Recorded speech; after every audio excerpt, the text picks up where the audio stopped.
Hi, it's Robert Mendelson, Fractional CMO here in beautiful Montreal, welcoming you to another episode of the Fractional Pros Canada podcast. We're part of Fractional Pros Canada, the home for Canada's fractional community, and you can find us on Facebook. We bring you conversations about everything fractional that matters for fractional executives and businesses from coast to coast. Think of this as your go-to spot for real talk, practical wisdom, and strategies you can actually use, all without the corporate fluff and with plenty of Canadian content. Whether you're a fractional pro or a business in our great country of Canada and beyond, this conversation is for you. Grab your espresso and let's dive in. All right, welcome to the Fractional Pros Canada podcast. I'm your host and Fractional CMO, Robert Mendelson, here in beautiful Montreal. And joining us from just down the street outside of Edmonton is Joseph Billett. Joseph helps B2B founders and leadership teams build predictable revenue systems. As a fractional sales leader and revenue architect, he works with companies to clarify their sales framework, install measurable revenue math, and coach teams to execute consistently. His focus is turning growth from reactive and chaotic into structured and predictable. Today's episode is sponsored by the fractionalproscanada.ca directory. Scaling a business in Canada is hard enough without the high price tag of a full-time C-suite hire. Most CEOs I talk to need high-level strategy to break through, but they don't want the overhead, the long-term risk, or the 6-month recruiting cycle. When they ask for a shortcut, I send them to the Fractional Pros Canada directory. It's the curated hub for vetted, high-tier fractional talent like Joseph. Experts who step in, find the gaps, and deliver ROI from day one. Instead of digging through generic job boards, savvy leaders go where the specialists are already gathered. Business leaders, find your next strategic partner on the directory at fractionalproscanada.ca. Joseph, welcome to the pod. Thanks for having me. I really appreciate it. All right. Well, I think we're going to have a fun conversation today, and we're going to start off with going a little bit back in the time machine and your history working in the grain markets and as a grain trader. Now, I think as Canadians, we all know that grain is one of our biggest exports, I guess, agricultural crops, etc. But I'm not sure a lot of people, especially outside of the areas where grain is actually grown, such as here in Montreal, where there's a little bit of grain happening, but not much, really don't really think about the grain markets and that whole business side of it. So I want you to share with us a little bit, what was it like working in the grain trading business? Well, I mean, the number one question I got when I was in the grain trading business was, how do you get into that business? Like, I didn't even know that was a job. And so I and for me it was, I was 20, I don't know what I was 22, 23, working for somebody, and we were doing country and acreage fencing. So as we're doing this country and acreage fencing, meaning we're in farmers' fields, we're pounding posts, and I'm running this hydraulic pounder, and he's sitting in his truck, and I'd grab more posts, I'd grab all the stuff, and I was like, "Are you gonna work here or just kind of drive?" And he's like, "Well, I'm trading grain," and at that moment, I was like, "Okay, well, that seems better than what I'm doing." So years down the road, I actually took over his fencing business, and then eventually asked for a job with him as a grain trader. And so that got me into the industry. Now, this is 2007, 2008, when the wheat board was just disbanding in Western Canada. So that was meaning that grain companies can now sell wherever they want to go, and that farmers can sell directly to grain companies. They don't have to do it under the wheat board's provision or supervision. So that opened up a lot of markets, and so one of the things that we did was freight on board, meaning that we would send trucks to farmers' farms and their bins, and it would go directly from the farm to the feedlot. And so this was a very new thing because grain trading before that was always to an elevator. Like it was always the closest you could get to the elevator. You'd look on the board and you'd see it was in chalk. You'd see what the price was today. Um, and so now we opened up an opportunity where farmers could actually take their grain further, take it to feedlots, take it to specific places where they could get the best value for that. So it was something that we hadn't really explored. It was new to the farmer. And yeah, so that was kind of how I got into it. From there, we started our own business, and we were mostly brokering at that point, meaning that we were just connecting the buyer and the seller. So I need to ask, once you took over the fencing business, did you ever spend any time, first of all, assuming you got a truck if you didn't have one already, and then did you spend some time just sitting in there in the truck watching your workers while you were trading grain? No, actually, I don't think I ever did. You missed that opportunity. No, I mean, so the other side of that, the other side of that story is we were a startup. So when I started the grain trading business, we weren't making any money for the first couple of years. So every evening I was pounding posts. I was putting up fences. So probably for about 5 to 6 years, I worked my day job, which was grain trading, and then my night job, which was either concrete or fencing. And I did that for probably the first 2 years of that company. So, Wow. So I was the worker. I didn't have workers at that moment. So Got it. And what a combination of day jobs and night jobs. That's pretty diverse. yeah. Although maybe I'm assuming that maybe further in your parts of Canada, that's probably a lot more common than it sounds like it is for somebody further out east over here. Yeah, I mean, when you're talking to farmers, or and Alberta is a pretty trade heavy province. Yeah, we're used to working pretty hard, and even in the farming side, like they work, they work when they have to work. So there was never a thought of, well, this is a lot. It was just, this is what has to be done. So Yeah, that's what you got to do. yeah. Thank you for sharing that. That gives me a great insight into a part of Canada that I have not spent a lot of time in, obviously, and you just don't think about. We're such a big country, and there's so many different pockets of different, I'll call them daily realities that different parts of our country live in, and we don't talk about that enough. So thanks for sharing that. That was certainly enlightening for me. So, well, the last thing I want to say was, I remember my boss saying this to me, and he was a bit of a cowboy poet, and he's like, I'd much rather get paid for doing this than paid to play golf. And so we looked at it as our golf game after work, that we were out in the field. It was beautiful. There was livestock around. So yeah, that's the other side. It wasn't that hard of work when it's beautiful out and you're hanging out with some buddies. Yeah, absolutely. That's a game changer. If it's enjoyable, you're in nature, why not? That sounds like fun. It makes me want to go try that now.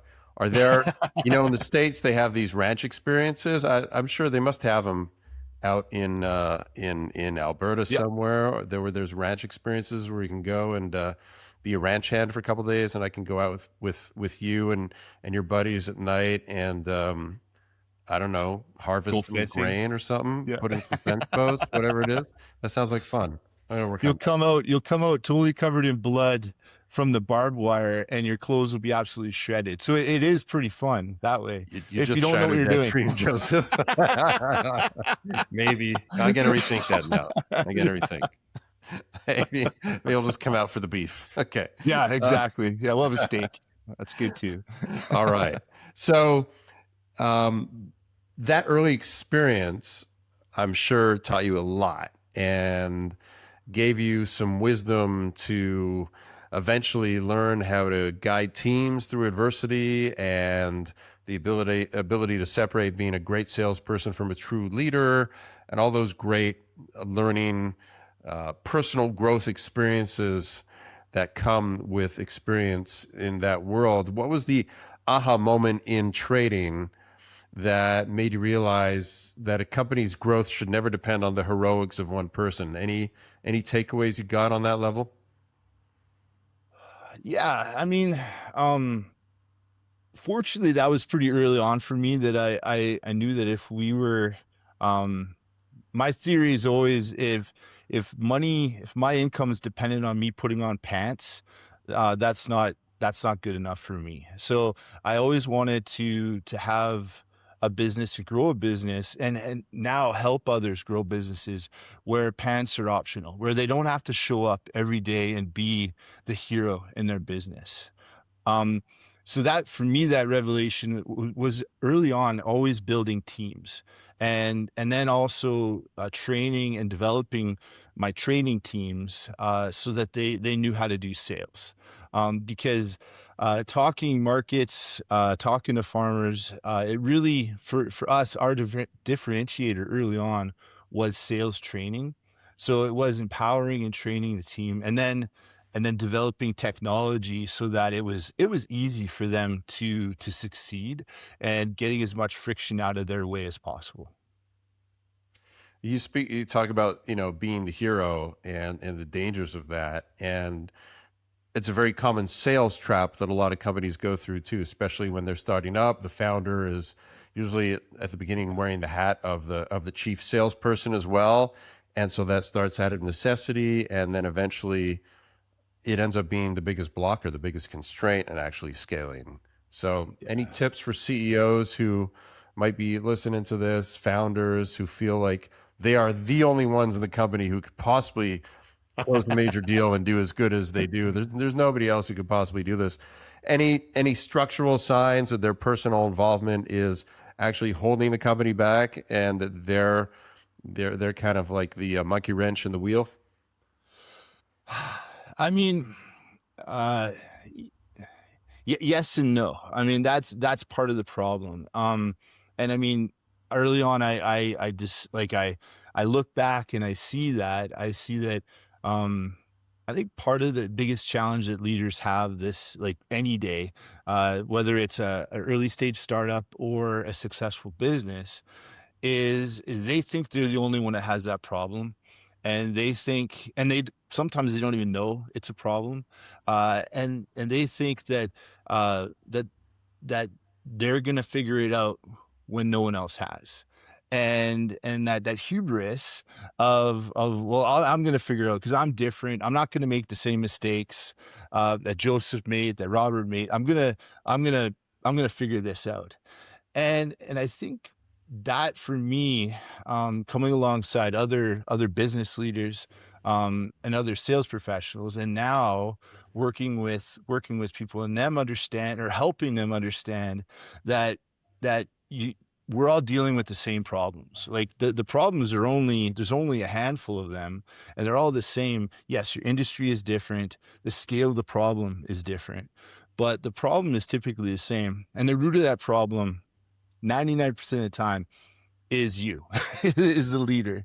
And so uh it took me a long time to figure that out myself, of all the failures that I've had, of trying to do it different than they did, of not making the same mistakes. And so coming alongside people and saying, hey, it's okay if you don't have all the answers. I don't have all the answers either, but let's work together. Let's try to figure what the real problem is, and then work on solving that. So it takes a long time, but it also takes a lot of listening on our part to really dive into the real problem, but not to get so eager. I think a lot of sales people, sales consultants, or sales period, uh, as soon as we see the problem, we're on it like a dog on a bone, and we want to solve that problem. We want to be the solution. But man, we're not even close. Like, we're scratching the surface of a lot of the problems that leaders are dealing with, that they can identify it themselves. Yeah, and I think you hit on a really good point, where if business leaders, sales leaders, really anybody is, forgive the pun, in their own silo, Yeah.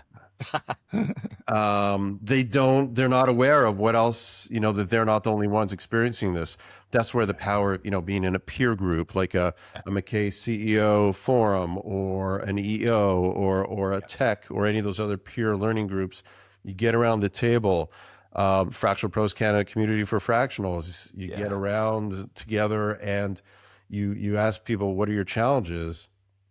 What's going wrong right now that you need to get fixed? And Yeah. as you go around the table, you hear other people talking about very similar, if not the same problems you have, and it makes you realize, oh, I thought I was the only one. Yeah. Like, and there's Yeah. people who've lived through this and figured it out. Let me go talk to them. Let's get some experience sharing going, and let's learn instead of me sitting here and reinventing the wheel and just living blindly about this. So that's really powerful. That Yeah. business leaders, fractionals, and I think even people in their personal lives, right? Mhm. If it's somebody who doesn't have a big social network or doesn't, you know, talk to a lot of people and share about the challenges that are happening, then it's not necessarily obvious to realize that, the "you're not alone" is actually Yeah. factual. So it's a really powerful message that shouldn't be overlooked. Yeah. I think there's a lot of fear that people have that, um, they have the solutions in their business or their like they're solving a problem for their customer. And I think that we're afraid of asking some of those questions that we don't know all the answers. That we know that we could be the problem in our business. Or we know that there's certain things that we're too afraid to ask. And so when we come alongside other peers and we come alongside in those environments, and they start asking those questions, or they start saying, yeah, I wasn't asking myself this, or this was a blind spot that I had.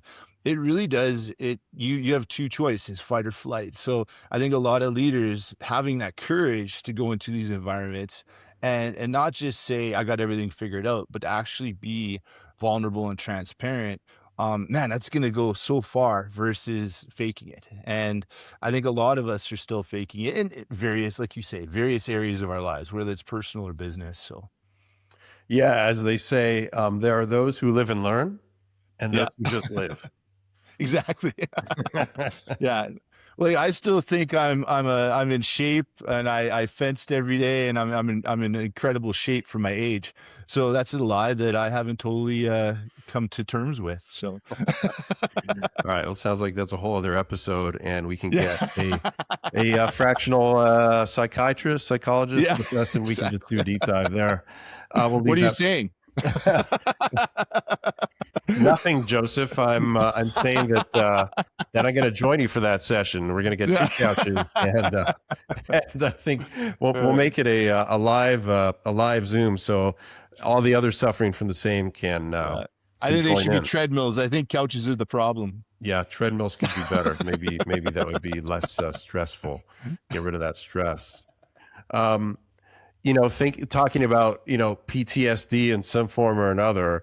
A Hmm. lot of companies, a lot of business leaders suffer from sales trainer PTSD. They have a sales issue. They bring in a sales trainer. The sales trainer comes and goes, and a few months down the road, that business leader's like, I just wasted my money. I don't see any Yeah. change. I don't see any difference. Your approach focuses on predictable behavior and creating a Yeah. rhythm of accountability. So, what are you Yeah. doing differently than those other folks who are leaving behind a trail of disappointment with what they've done?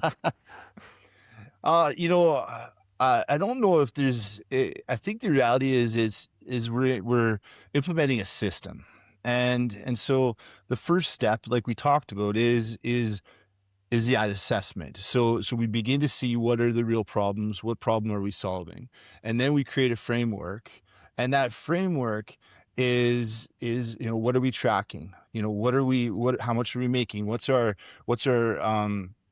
lifetime revenue of a customer, like asking some of these questions. How long can we, how much capital do we have, and do we have to work on this program or this system? I mean, that's probably the biggest thing is I talk to a lot of founders and I say this is the solution, but But based on best case scenario, this solution is going to take 6 to 9 months. If you're looking for a solution to happen in 3 months, this is not it. I'm not a silver bullet. This is a system that will create predictable revenue, but that's gonna take time. So then we start to look at what are our behaviors, what are the KPIs that we're tracking, and then creating that accountability, whether that's with the ownership or whether that's with the sales reps, and then the communication back and forth. That's probably the biggest part and difference that I see is that I work with the reps, but I have to coach downstream, and then I have to coach upstream, because the presidents or the CEOs, the leadership team is, hey, you came on and I told them to do this, they're not doing it. And I said, all right, well, let's rather than just keep banging in their heads and telling them what they're doing wrong, let's find out why they're not doing it. Maybe they're not doing it because they don't have the resources. Maybe they don't have the right training. Maybe they don't understand the why behind it. So we begin to create ownership of the sales team rather than compliance. And a lot of leaders, they bring in a sales leader, and they say, okay, I just want more sales. I don't really care how you do it. I just want compliance. And they say they want a coach, or they want someone to come alongside and implement a system, but they really just want those results yesterday. And they don't have the cash to see a system actually come to fruition. So that's probably the biggest difference between what I'm doing and what just a sales manager does. Is I'm not a quick fix, and I'll be the first to admit that. But we also want to assess, how long can you afford to keep doing things the way you're doing them? Can you afford not to implement a system? And a lot of calls that guys like you get are from, business leaders who are in practically panic mode, right? They've seen this trend over the last few months. Sales are stagnating, or worse, going down. They're like, I got to do something. Let me call Joseph. He'll come in. He'll fix this within 30 days. We'll even things off. And within, 60 or 90 days, we'll start seeing our sales going back up if he does his job right? That's kind of like the expectation that they have. Like, you're kind of like the firefighter they're calling in to put out the fire, but really it's a Band-Aid solution, and you're going to have to keep on putting on Band-Aids, and eventually that wound might open up again, versus doing proper wound care where it heals properly, minimal scar, and it's better than before. Yeah. I mean, completely. I agree, Robert. Like the firefighter analogy works, but I always wondered, why do firefighters go into a fire with axes? Well, that's kind of what happens when I come in and there's a fire. Is there's going to be axes. Might have to let that fire burn. Typically, it's a people problem, and there might be some correction that we have to do when it comes to people. There might be some hiring that needs to happen, but that fire is going to burn a little bit more. There's going to be some smoke. There's going to be some damage, but we will rebuild.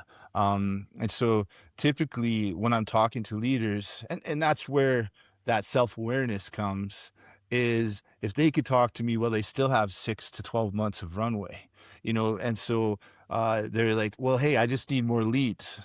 Are you sure you need more leads? Like, is leads the problem, or is your process the challenge, or you're not closing enough? So let's take a look at that. But they don't really have a problem yet because it's working. And so I'd love to have those conversations before it's a fire, but that getting to that point of leaders realizing that, hey, we need to shift the way we're doing it. Because if we keep doing this, we're taking on water right now. And if we keep doing this, we're going to sink. But how do you sell that to, a client, a CEO, a founder, right? Yeah. And you're a sales guy. You're supposed to be good at this, right? Great at this.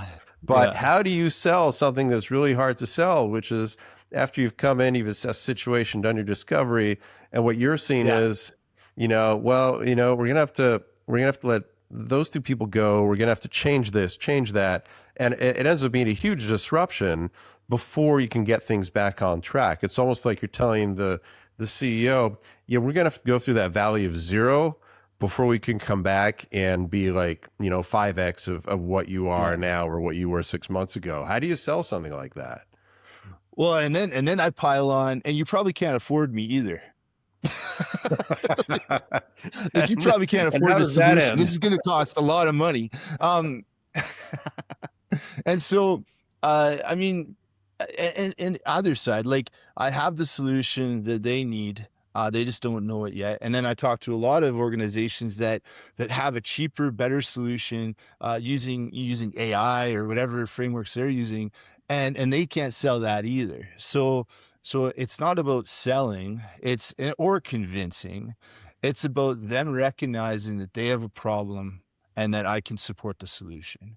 So really, at the end of the day, it comes down to having those conversations with people that are, uh, yeah, that are self-aware, that are recognizing that there is a little bit of smoke in their business, that things aren't running as efficiently as they should, and coming in and then bringing that, just listening to them, and then saying, "Hey, have you thought about this?" Or "What are you charging for this?" Or how, and so asking questions that keep getting to that root problem and that root issue, and then asking the questions: Is this a big enough problem that you want to solve?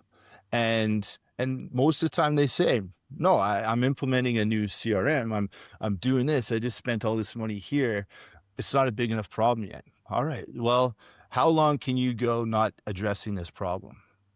That's the next question. And so then, as I begin to go further into that, then it might be 3 months later, say, "Hey, so where are we at now?" And it's like, "Well, I should have done it when we talked last because I had some cash. Now I don't. Now I barely have any cash." So it's listening. It's not taking it personally. Like, I don't, as a salesperson, I mean, I get objections and rejections all the time.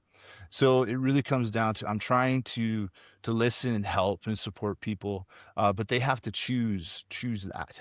So it and there's lots of people that need help and want help, and there's a lot of people that, yeah, want a solution, but they don't really want to put in the effort. Like, I'm not the solution.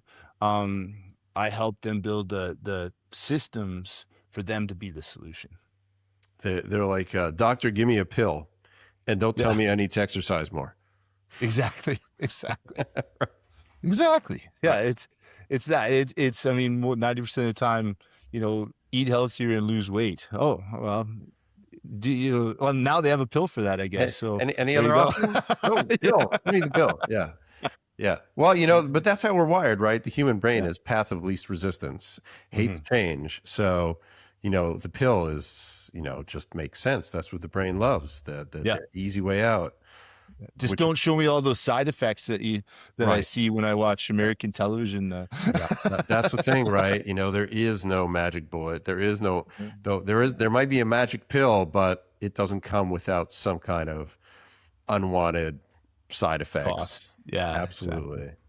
All right, let's talk about the people side of things. So you often come in and you need to take people who are already in the company, who are in the sales team, maybe it's a sales rep, and you're Uh-huh. coaching them, right? You're trying to coach them up to be a better salesperson, a better sales professional. And when a founder is finally, ready to step back, what does a fractional sales leader do during the hiring and onboarding process to make sure that these new team members don't fall back into the old ways of how everybody who was hired and kind of trained under that founder were running? Yeah, and so there's a few different parts to that question. The first part is, you come in, you assess, who they have, who's been coaching them. Typically, it's the owner that's coaching them, and the owner is a great salesperson, but they have no systems. They have no idea how they do it. They just do it. It's all up Um, here. it's all up here, and they're baffled as to why you can't do it. Like, why can't you do this? It's so easy. Well, because I'm not an owner. I don't live and die and breathe the product service. Um, so then we go in and assess the team, and really the biggest thing that changes is the expectations of the owner versus what the sales rep feels that they can truly achieve. And that conversation doesn't really happen. Like, and so they don't really know what the KPIs are. They don't really know how much they're supposed to be making, how much revenue they're supposed to be making, let alone the behavior. So again, we go down that assessment of talking about, what are the expectations of the ownership versus what are the expectations of the reps. And then when the rep begins to say, well, I think I can achieve this, this, and this, taking that back upstream to the ownership and say, hey, they think they could do this and this. Now that turns into, oh, they could do way more than that. Da, da, da. Yeah, they probably can.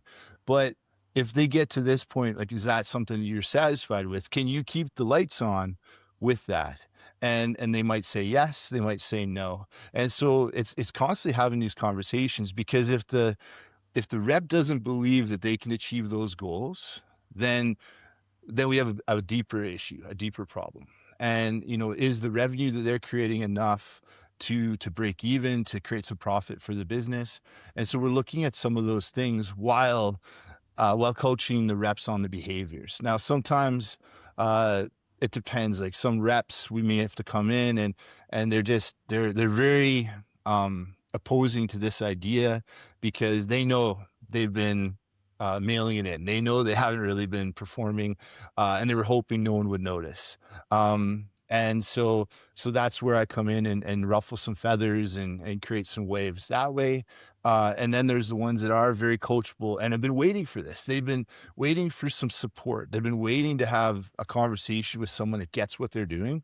So then we start to make those behaviors, but they're the ones that set the goals. They're like, the rep is the one that says, hey, I think I can do this. So that's that. The onboarding and the hiring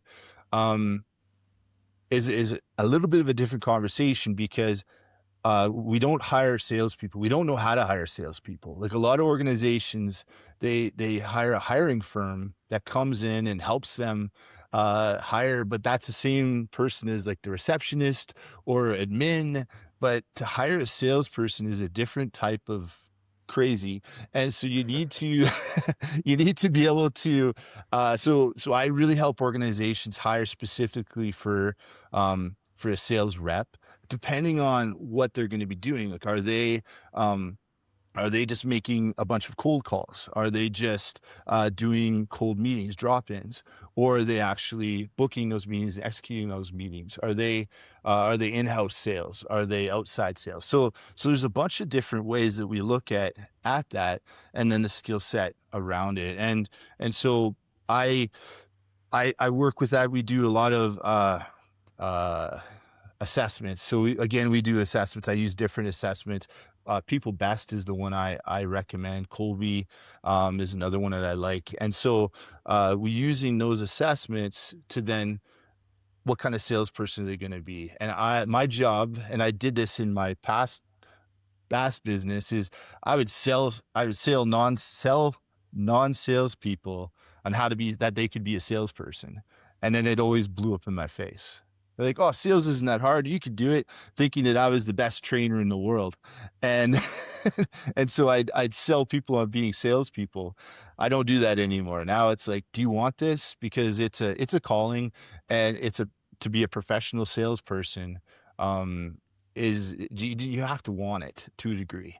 And so I don't sell people on being salespeople anymore. There's a whole long running, probably forever debate about, is what makes a good salesperson, is it a nature or a nurture? Is it something you're natural born salesperson, or is like, today I'm a lawyer and tomorrow I decide, you know what, I think I want to do sales and I'm going to become a great salesperson. What's your take on that? Well, and it's the same for entrepreneur, right? An entrepreneur, and I think the difference when it comes to entrepreneurship is risk tolerance. And I think when it comes to salesmanship, selling, they could be trained. And I think it's a hunger and a bit of ignorance. Like, a salesperson, they have to be hungry. They have to want some money, and then they have to be somewhat ignorant, because that ignorance is what gets you to pick up the phone after objections, after it gets slammed on you, after you get told why your product and service isn't the best. That ignorance to say, all right, next call. So and that coachability. But I think that comes with a lot of different professions. But yeah, salespeople have a different, a little bit of a different switch, and it is very entrepreneurial, which is probably why I like salespeople so much. So Marketing and sales, oftentimes not the best of friends in organizations. yeah, Oftentimes marketing is very misunderstood by sales. I think it's less so the other way around, but Mhm. I've run into a lot of people. I've spoken to sales leaders who have actually straight out asked me, actually, I've been wondering, what does marketing actually mean? What do you actually do? And there's just like, they just, there's just a lot of people just don't know. It's a very valid question.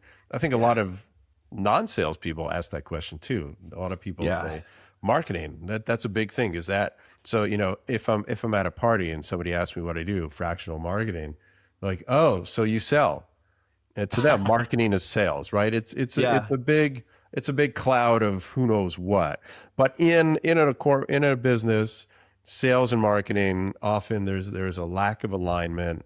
Mhm. Some people think marketing is the solution to sales problems. The way I always explain it, simply, is that sales is the execution of the marketing strategy. yeah, That's yeah, how right? You're in agreement with that? 100%. I was gonna say, like, the analogy is the mortar fire, you know, is the marketing, right? The mortar fire comes and peppers and softens up the enemy, and then the troops come in, and the infantry comes in, and that's the sales team. And so I've always, it primes the pump, and it gets the touches to happen, so that as a sales professional, we can come in and we're already 5 touches in, and so that conversation is that much easier, because we don't have to explain from the ground up who we are.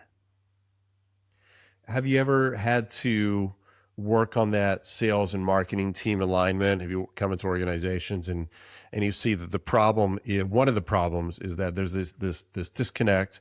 Marketing's got this whole strategy, they got this plan, but sales is just not following it. They think they know better. They've had successes with doing things a certain way. They just keep doing that, and they're just like basically ignoring marketing. Other than when they need a quick presentation deck, they might reach out to marketing and say, "Hey, do you guys have that PowerPoint slide deck you can send me? And by the way, make a few changes for me." Uh, you know, honestly, I have yet to find an organization that has a good relationship between sales and marketing and sales. Like, uh, it's I think because, like, again, the leadership team looks at it as we only have so many marbles, and so they'll throw their marbles into the marketing play. Maybe not get, again, not clear on expectations, so then they're not getting what they need. So, well, okay, we'll throw it into the sales bucket and see what they can do with it, and it just keeps going back and forth, And where I do believe that there's a great alignment when it comes to sales and marketing, but I yet to see it. And, even as fractionals, so I'm a fractional CMO. Maybe I'm weaker in sales than marketing. You're a fractional salesperson. Maybe you're weaker in marketing than sales. Yeah. And when it comes to, the day that we wake up in the first day, like, oh, I'm a fractional. That's great. And then it's like, oh my God, how do I sell myself? How do I market myself? Yeah. How do I start getting leads and build that sales pipeline and make sure I'm going to get some business? What is that it's kind of like a humility, self-awareness, a vulnerable moment Mhm. where we realize, wow, we've got some gaps, we've got some work to do, and we got to figure this out, and we're going to need some outside help, which is very analogous to very often a CEO or founder who just wakes up one day and it kind of just hits them like, oh my God, I got some problems in the business. I have no idea how I'm going to fix those. So it's a very similar experience for both the fractional and the founder at that point. Yeah. Anything you can share on that level as to how maybe that helps you as a fractional when you're talking to a Mhm. founder and you see that they're scared, there's this fear of changing things, of trying something new, the whole fear of rejection, the fear of losing the whole company if they try something that they've never tried before and it fails. Yeah. Well, I mean, honestly, in my experience, so back in October of last year, um, I had, I've only been in this role for a little over a year now. Actually, officially a year today, Hey, is happy that anniversary. I was, thank you. Just saw that.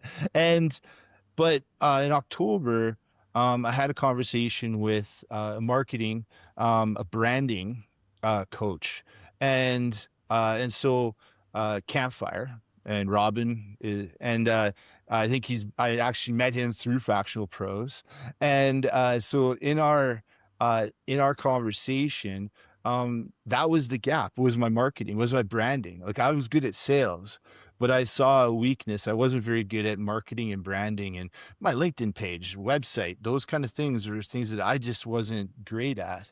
I didn't have an eye for that. So I hired a coach when I didn't have any money.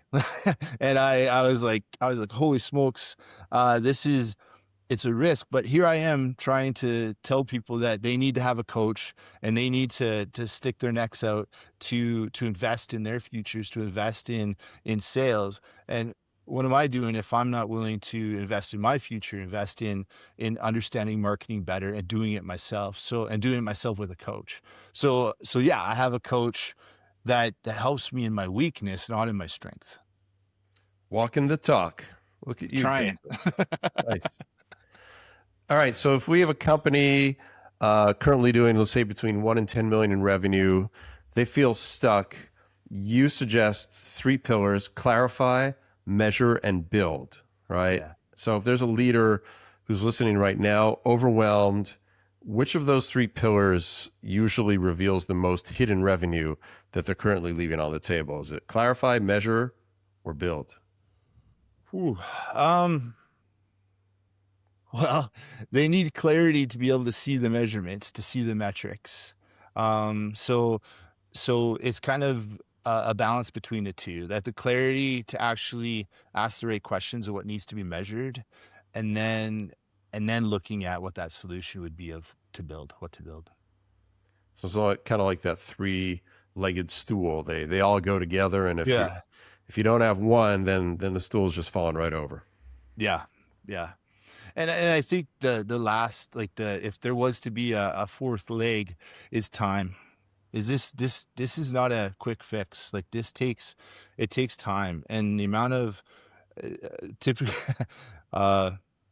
typically my is the amount of pain it's causing is how quickly you're going to solve it.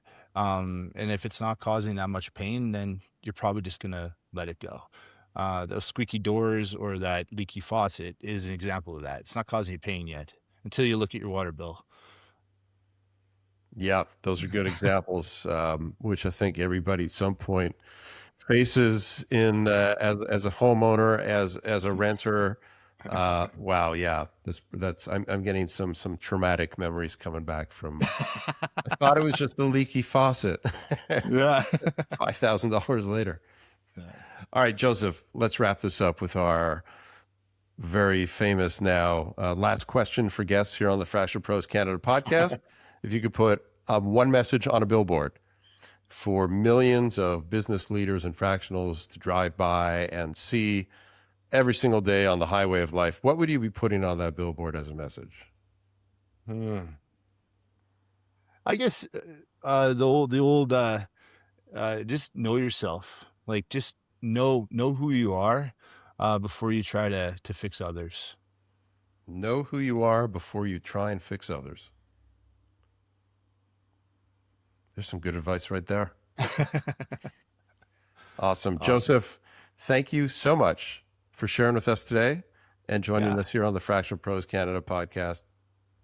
Awesome. Robert, thank you so much. This was awesome. That's a wrap on another episode of the Fractional Pros Canada podcast. If you're a fractional professional based in Canada, we'd love to have you join us in the Fractional Pros Canada Facebook group, the home for Canada's fractional community. It's where Canadian fractional executives connect, share insights, and help each other succeed. Until next time, I'm Robert Mendelson, Fractional CMO. May your impact be full-time, even if your hours are fractional.